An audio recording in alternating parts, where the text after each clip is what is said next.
Good afternoon. I'm Jacquie Stolnicker from Birmingham, Alabama. And the reason that I had an abortion, I was engaged to a guy. We were about to be married in 3 weeks, and I thought that everything was ready and prepared and ready to go. I had lived in this specific city for several years and thought that I had everything going right for me.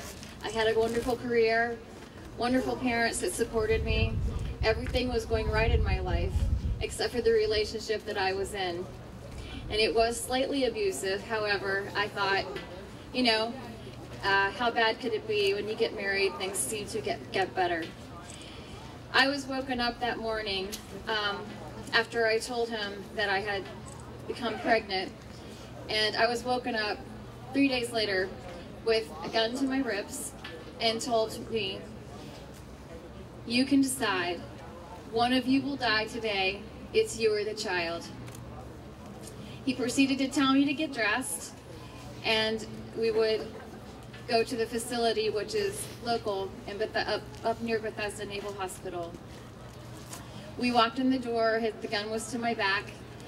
They gave me paperwork to fill out, but the paperwork never completely was filled out. Only name and address and date of birth was as far as we got. There were 4 other pages to that paperwork. I was the last person that had walked in that door, but I was the first person that was taken in, which now today I truly believe that he probably had all of this paid for and taken care of before we even arrived. So I was taken back, and the nurse was trying to find out how far along I was, and we determined that it was 11 weeks. At that very moment, the doctor walked in and said, "Are we ready?" And I'm still trying to ask questions and get the paperwork filled out. And the nurse said, "Yes, we're ready." So in the fear and absolute devastation of what was going on, I thought, well, in order to perform a surgical procedure, you have to at least do an exam to see what you are actually performing the surgical procedure on. So we went into the exam room. I was on the table, and he started to do what I thought was an exam. The pain was so incredibly bad that I started to ask, "Please stop." I started screaming to please stop. I raised up off the table. The nurse slammed me back down and said, "You know, just wait a couple of more minutes, we're almost done." They had told me earlier that I had a band-aided problem that could be discarded, and I didn't know the magnitude of that word until I learned much later in the healing process of what the word discard means. So as I'm raising up off of that table and be pushed down by the nurse, the doctor says, "Yeah, just wait one more minute. We only have one more part to remove." So I knew at that very moment my daughter had been killed inside of my body and was being brutally removed. After the abortion was over, I was told, "If you have any extra pain, just take Tylenol.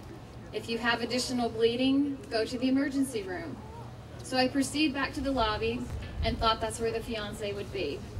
He was gone. I walked outside thinking maybe he had parked across the street. There was a parking deck.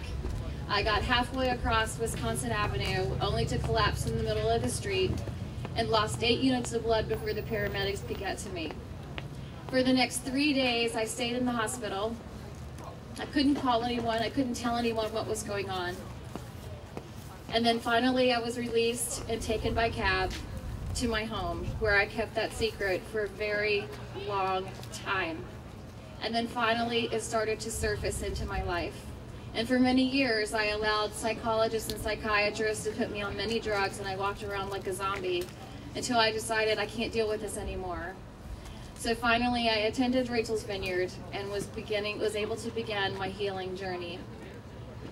This took a toll on my marriage as well. This year, I will be married 18 years, but of those 18 years, we lived apart for 12 of them. My husband had a problem with it. It was because I had a problem with it, and it needed to be dealt with. So I am silent no more in order to honor my daughter, Lily Gabrielle. She would be 26 years old this year, and to be a model for the young men and women that where we find all of our hope for in today's world. And for all of you who stand out here and support all of the sisters and brothers of Silent More, to let you know that this is a devastating issue, and once it happens, it absolutely never leaves your life. You can heal, but those Memorial Days always come forward, and there's just never no end to it. And that's why I'm Silent No More. Thank you so much.